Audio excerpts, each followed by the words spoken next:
Good day, students. You're welcome to another edition of Scholars Universal School online class. In our economics class for this week, we'll be discussing central bank and specialized institutions. In our previous class, we talked about the financial institution and we laid emphasis on the commercial bank. We said under the financial institutions, we have the banking institutions and the non-banking institutions. And we said that the commercial bank can also be called the deposit money banks. So we concluded by discussing about the features, the ways in which commercial banks raise money. We talked about checks and the parties to a check. So in this class for today, we'll be discussing about central bank and other specialized institutions. Now when we talk about central bank, central bank is said to be the bank of all bankers, and it is the highest financial institution in a country that carries out the monetary policy of the government. When we talk about monetary policy, we are talking about the policy, a process whereby the government use to control the flow of money in the economy. And the Central Bank of Nigeria was established in 1959. Now let's look at the characteristics of the central bank. First of all, central bank is created not for profit making. That is, it is not profit oriented, and there is only one central bank in the country. Compared to the commercial bank, we said in our last class that we had over 20 commercial banks in Nigeria, and also it is the highest financial institution. It is owned by the government and it has no transaction with private individuals. It has no transaction with private individuals. Okay, so functions of the central bank includes: 1. It is an agent and banker to the government. That is, it controls the public accounts. It receives revenue, obtains loans, and makes payment on behalf of the government. So that's why we said it is an agent and banker to the government. The next is it prints currency, exchange bad notes for new ones, and destroy bad notes, and controls the circulation of currency. So another features of central bank is printing, exchange of bad notes for new ones, destroying of the bad notes that they've collected, and it controls the circulation of the currency. If you notice, there was a time in Nigeria, if you notice, there's this currency in Nigeria that we spend the 100 naira notes. Don't forget that we have 200 naira notes. We have the old one and the new one. The new one is the one that has the map of Nigeria, the map of Nigeria with the color of green, white, green, and we have the old one. The new one was created or was launched in the year 2014, which is used to celebrate the centenary year of Nigeria. That is 100 year of Nigeria, when Nigeria was amalgamated with the Northern and the Southern Protectorate. That was 1914. So it was at the point of the celebration that they launched the new Naira notes. And there was sometimes last year, there was this circular that if you had the old notes, you have to go to the bank to deposit them, to exchange them for new ones. So it is the function of the central bank to collect those money. Of course, they will do that through the commercial banks, because we have just one central bank in the country. Of course, they have branches in different states, in different locations, but they will carry out the functions of collecting and destroying bad notes through the commercial bank. So it's from the commercial bank they send it to the central bank. So it is the central bank that will destroy the bad notes. And also, it acts as a bank to the bankers. That is, it acts as a bank to other banks. What we are saying is, now for all of those commercial banks that we've discussed last week, we have the FBN, Federal First Bank of Nigeria, we have Senate Bank, we have Access Bank, and a number of them. So all of those banks too would eventually save some part of their money with the central bank, to generate interest. So they serve, or they act as bank to all of those banks, and also it acts as a lender of last resort. And also it is responsible for the management of national debt of the country. So they are the one, the central bank is the one that helps in the management of the debt of a country. It is also responsible for monetary policies of the country. Don't forget, I've explained what monetary policy means. It's we would also explain better in our next slide, but I've explained that monetary policy is a system whereby it is the government use the CBN, which is the Central Bank of Nigeria, to control the flow of money in the economy, and also they formulate rules and regulation guiding the banking industries. So the Central Bank of Nigeria formulate rules. They formulate, they serve as a regulator to all other banks. So take for instance, if you check the news last week, like that's the news in June 2020, if you notice, Access Bank is saying they want to reverse some particular charges that they've charged their customers. They want to reverse the stamp duties and the likes like that. There are so many things that other banks, commercial banks and the likes like that would want to do, and the CBN, that is the central bank, being the highest financial institution, being the apex bank, they would set rules and regulations to guide the performance and the management of other banks. So now the question now is, how does central banks controls other commercial banks? Now central bank controls other commercial banks by one, they can use open market operation, which is the OMO, open market operation. The abbreviation is OMO. And open market operation is the sale or purchase of government securities in the open market, either to expand or restrict the volume of money in circulation. Alright, so when we talk about open market operation, we are looking at a way whereby the central bank tries to mop up excess money. Take for instance, there is excess money in the economy. So what the central bank could do is they will try and maybe increase the rate of interest on loan. So if they increase the rate of interest on loan, definitely people will not be able to, they will not be at liberty to get more loans. So in that case, excess money in the economy will be mobbed because they have increased the interest on loan. People will not be able to get more loans. So in that case, there will not be, the issue of pumping more money into the economy, because people want to spend wisely. The little they have, they want to spend it wisely, and they will not want to get more loan because they know it will attract more interest. So, and also, if there is no more, like if we don't have enough money in the economy, take for instance what is happening in Nigeria or what is happening in the world today. We have this issue of the pandemic, the coronavirus issue. And if you notice, the economy is really not, booming as expected. So, and one of the things that the central bank had done is, they've tried to, open a face of a window whereby people can easily come and get loan. They can get facilities, so that it's going to be able to help the economy. The entrepreneurs that are doing business will be able to pick loans at a less or with little interest rate to be able to continue their businesses. So open market operation is a way whereby the government sell or purchase, the central bank sell or purchase government securities in the open market, either to maybe expand or mop up the volume of money in circulation. So that is open market operation. And also we have the liquidity or cash ratio. So don't forget, last week when we were discussing about the commercial bank, we talked about them, that one of the ways that commercial banks raise money is they raise money through the interest they get from the money they save with central bank.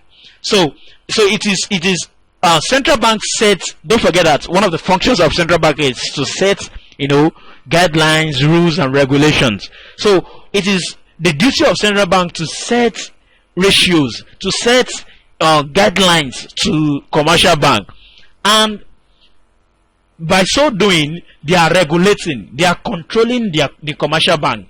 Take for instance, in 2020, the cash ratio, the cash reserve ratio is like 22 22% for all the banks. So it is the proportion of the total deposit of commercial bank that must be kept with the central bank, in order to control the volume of money in circulation.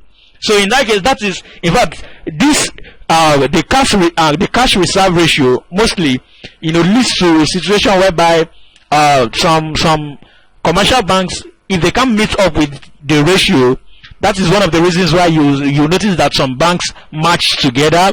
You notice that some banks, do not exist again. You notice that some banks, are being taken over or being acquired by another bank. So far, they cannot meet with, the regulations of the central bank, so to say.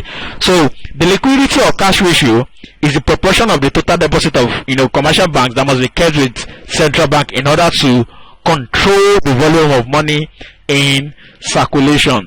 If the central bank notices that there is not enough money in the circulation, they will reduce the cash reserve ratio. If they notice that there is excess money, they will increase it. So they look at all of those things to control commercial bank.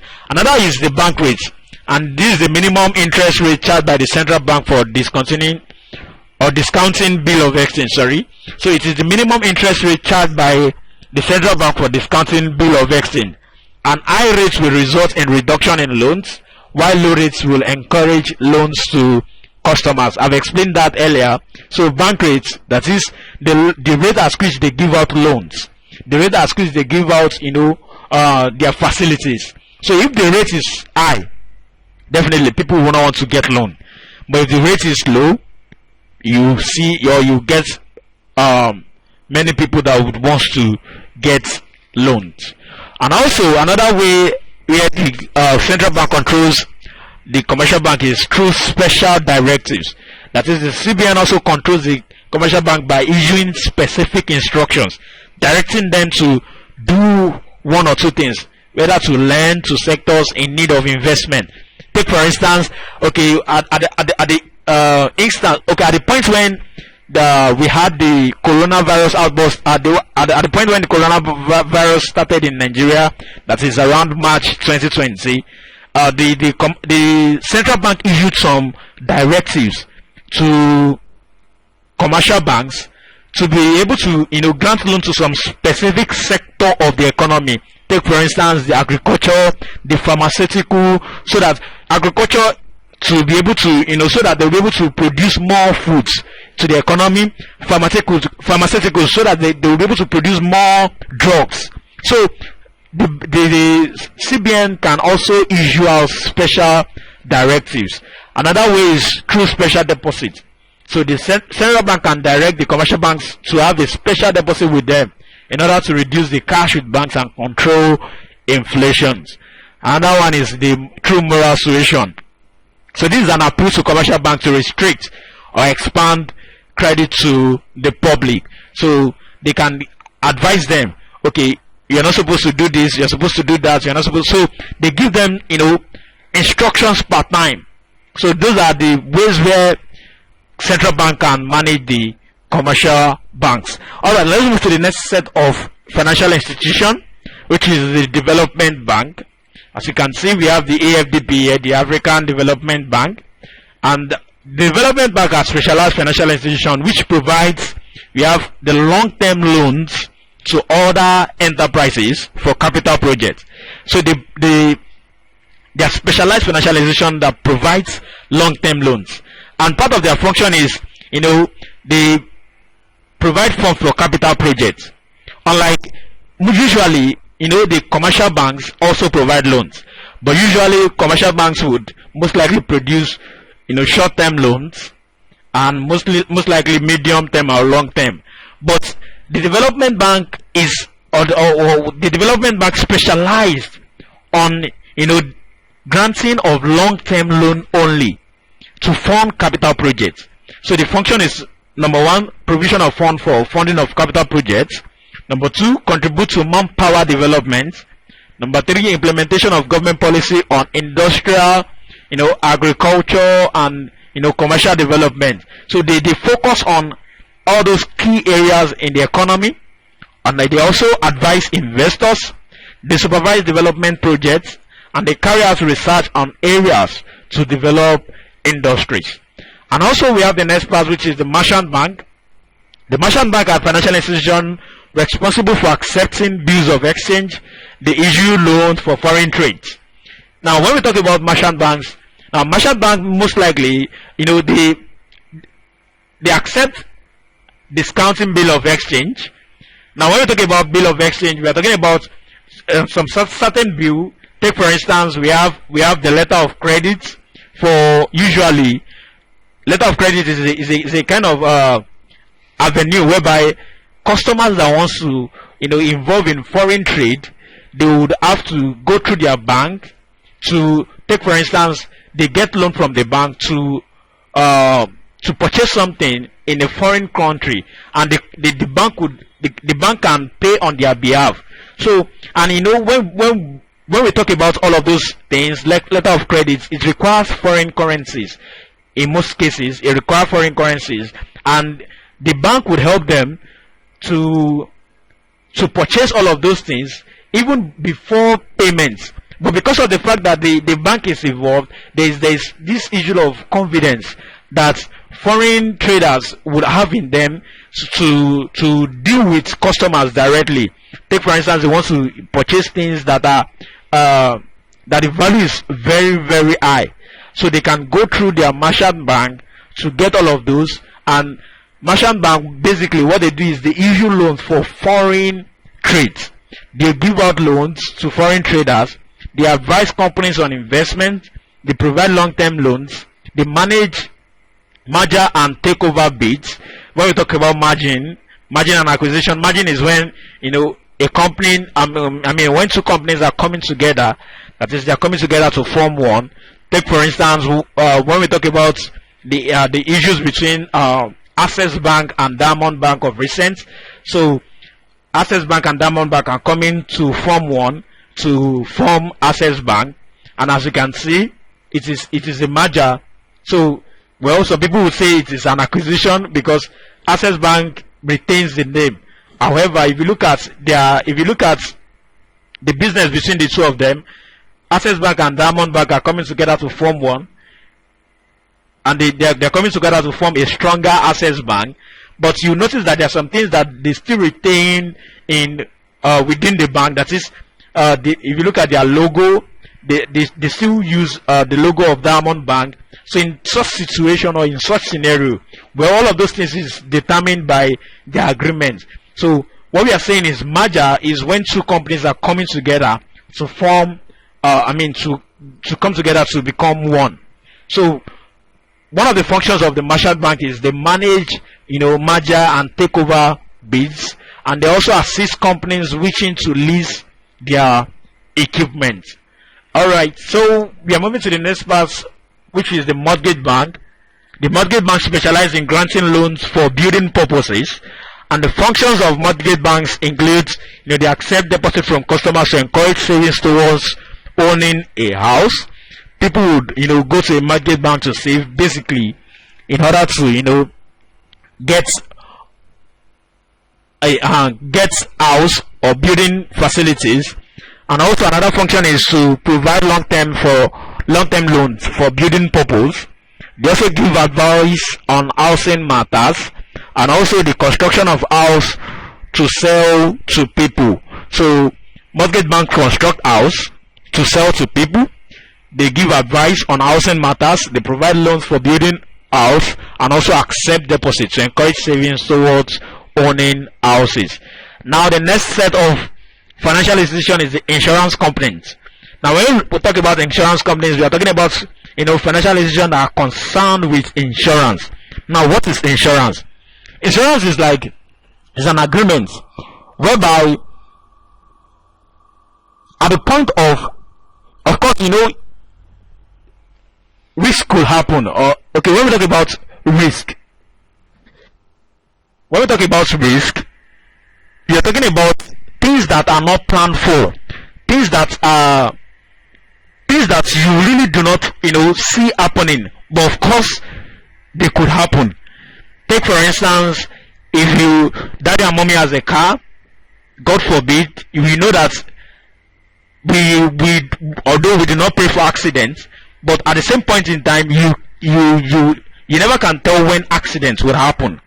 So in the case of car, the owners of cars can get motor car insurance.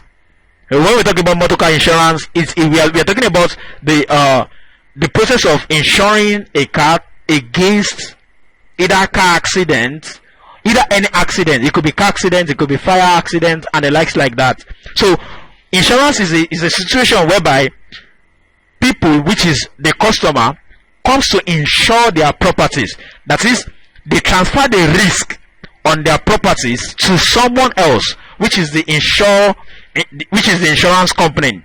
So the insured transfer the risks on their properties to the insurance company, and they do that by through an agreement. That is, they will reach an agreement whereby they will be paying some certain amount of money to the company, and the certain amount of money they will be paying is what we call the premium. So at the point when the risk materializes, that is the risk we are transferring. Take for instance, I have a car and I've insured my car towards car accidents, and I'm paying my premium regularly. So at the point when my car has or is involved in an accident, so what I need to do is, I don't even have to disturb myself. What I need to do is go to my insurance company and inform them, hello Mr. Insurance, my car has or my car had accident. So what they will need to do is they will come to investigate, and what they will need to do is they will put me back in my normal position. In insurance, we call the putting back in normal position, the insurance term is indemnify. So whenever the insured is indemnified, that is, they are put back to their normal position. And putting back to normal position, they will look at the scenario. Is the accident fatal? If the accident is fatal, if it requires them to just repair the car, they will repair the car. And if it is, the accident that is so much that probably the car went right off, that is, you cannot repair the car, if it requires them to buy another one, they can get another car for the person. If you notice, there are some, take for instance, let's look at the bank in your areas. You'll agree with me that there are instances when those banks had issues of armed robbery cases and the likes like that. And the question you should ask yourself is, after those armed robbery cases, they will tell you, or you hear from the news, that the armed robbers took large amount of money from the bank. And if you notice, in less than a week or so, the bank will open again, and people will go there to collect money, and they will never, or there will not be issues of a bank telling them that we don't have money again. Definitely they will have money. So the question is, how are the banks doing it? And don't forget that we said that commercial banks does not create money. So the question is, how do they do it? So what they used to do is, they used to insure their money. So they insure their properties, they insure the money that people had saved with them. So at the point when things happen, that is the risks that they are protecting, at the point when the risk materializes, that is, that thing comes to pass. So what they need to do is go to the insurance company, inform them that this thing has happened, and what the insurance will do is they will come into the picture and put the person back into their normal position. So when we are saying insurance, we are saying insurance is transferring of risk from the insured. The insured is the customer. Transferring of risk from the insured to the insurance company through the payment of premium. That is, at the point whenever the risk materializes, the insurance company would indemnify the person, that is, bring the person back to the normal position. So we have said that the payment of premium, the payment of money that is constantly made to the insurance company is what we call the premium, and premium is always at an agreed interval, against the occurrence of future losses. We have a number of insurance policies. We have theft, we have burglary, we have the marine insurance for ships that travels across the sea. We have the we have a number of insurance. We have life assurance and the likes like that. So let's look at the function of insurance companies. So we have number one, they provide means of savings, because of course by the through your payment of premium, you'll be encouraged to be saving. Premium is going to be an agreed, period. It could be monthly, it could be weekly, it could be yearly, it could be quarterly, or by annually. Depends on your agreement. And also, life assurance can be used to provide for old age and disability. That is, for life assurance, we have life assurance policy that is granted to, for most companies used to have this life assurance, whereby they would be paying some money on behalf of their staff. So what they do is, at old age, so those take for instance at the points, take for instance for companies that use, for industrial companies that use heavy equipment, that heavy equipment that could probably that could cut the hand of their the labor per time. So they could invest, or they could pick up the life assurance policy to cater for their employee, that is the workers. That is, we know that this machine is dangerous, and these machines can do and undo. In case that this, like at the instance when these individuals suffer any loss at the usage of this machine, the insurance company will have to cater for them. So we have some policies like that in insurance. So they usually falls under life assurance. So at the point when, let's assume one of the workers, at the cost of using those machines, sustain injury. So what they used to do is, most times it is not the company that would pay for the medical bills and the likes like that. So what they used to do is get the insurance company involved, and what they have to do is to cater and provide for the treatment and everything that the person would need to to be better. And also another function is they help to reduce losses in the business. Of course, business that that have been paying premium, take for instance, they've been paying premium, like a warehouse. We have a warehouse. Warehouse is where we used to keep store or goods until when they are needed. Now, for a warehouse, if a company that has warehouse that has been insuring the warehouse against fire, and let's assume warehouse now caught fire. Now, the point where the warehouse caught fire, like they don't have any points, they don't have any reasons to be worried. So far, they have been paying their insurance, so the business will not suffer any losses. So those are the kind of business, or that's the reason why you see some businesses that something bad will happen to them, and before you know it, it will seem as if nothing happened, because you just see that, they are back, they are back in their normal position. In fact, at times they will be even be better. It's not as if they are keeping money somewhere. It's not as if they are using their money to repair what they've lost. In most cases, what those companies have done is they must have insured their properties, and also they make fund available for investment. Because one of the things that insurance company do is, at the point of gathering money, now when they've gathered money from people, their customers, what they used to do is they will have to go and invest those money somewhere, so that, because they don't keep the money, they will invest it somewhere, so that when the person has problem, they will get the money they've invested to help the person. Now, moving to the next part of this class, which is money market. Now, when we talk about money market, we are talking about the market that is meant for short-term loans, and it consists of individuals or institutions that have money to lend or want to borrow on short-term basis. An institution that are involved in this money market are the central bank, we have the commercial bank, we have the acceptance houses, we have the finance house, we have the discount houses, and the insurance components. So I've been able to explain a number of these institutions. Now, what are the advantages of money market? Number one, it enables investors and entrepreneurs to borrow money to run their businesses. Another is it generates extra income on investment in forms of interest. That's how they generate money.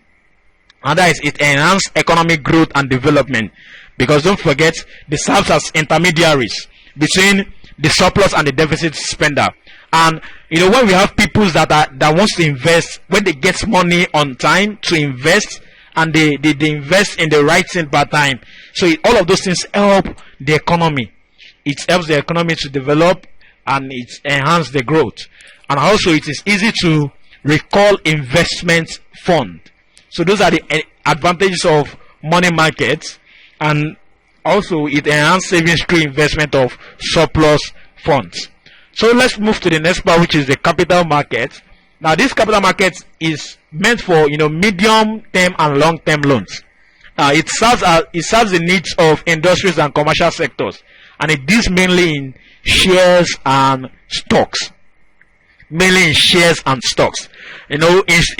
involved in the capital market are the issuing house, we have the insurance companies, so we have the development banks.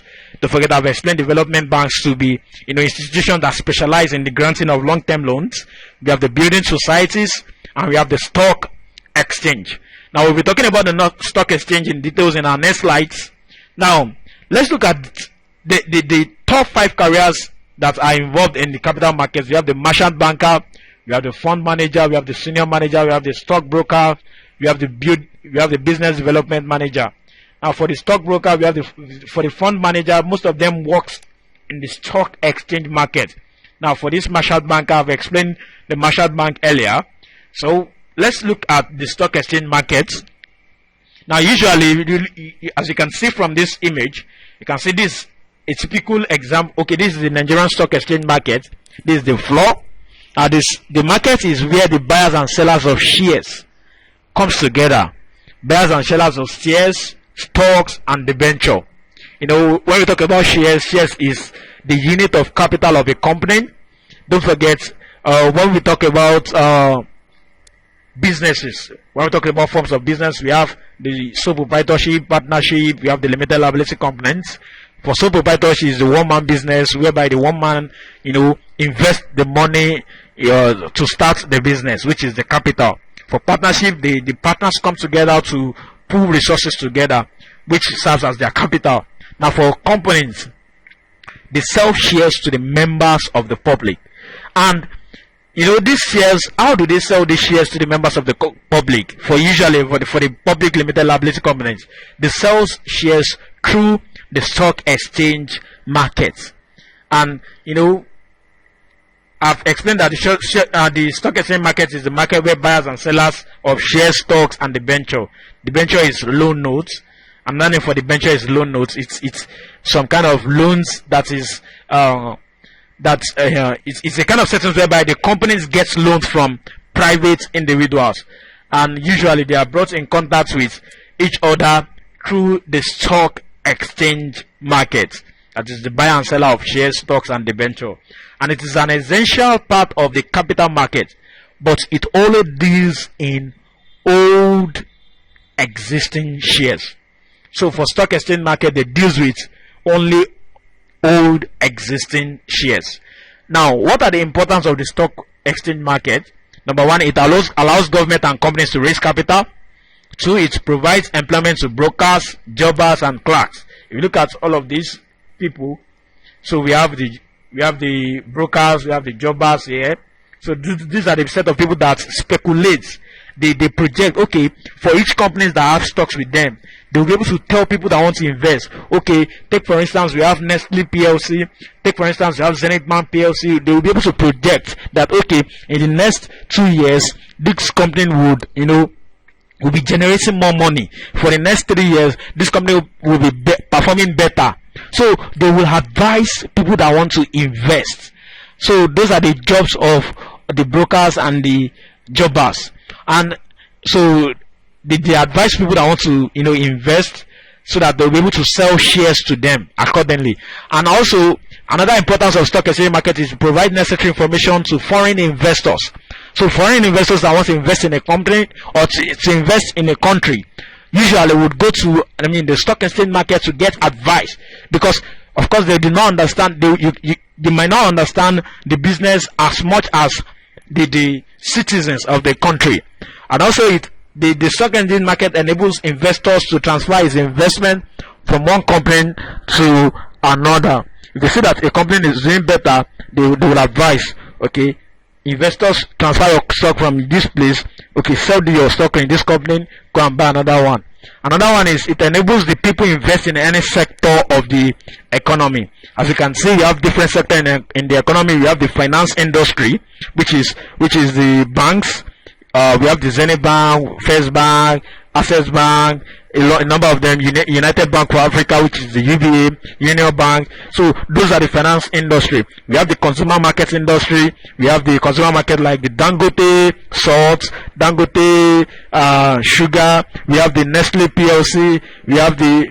So those companies, we have P&G. So those are the consumer market. That is companies that deals with FMCG. That is the fast moving consumer goods. That's another sector. We have another sector which is the oil and gas. We have the Dangote oil and refinery companies. We have the oil and gas. We have Chevron. We have Shell. So those, we have different sectors, and all of those sectors have shares on, they have their shares traded on the stock exchange market. So as an investor, you can easily say, okay, you want to switch from this industry to this industry. Look at what is happening due to the pandemic issue.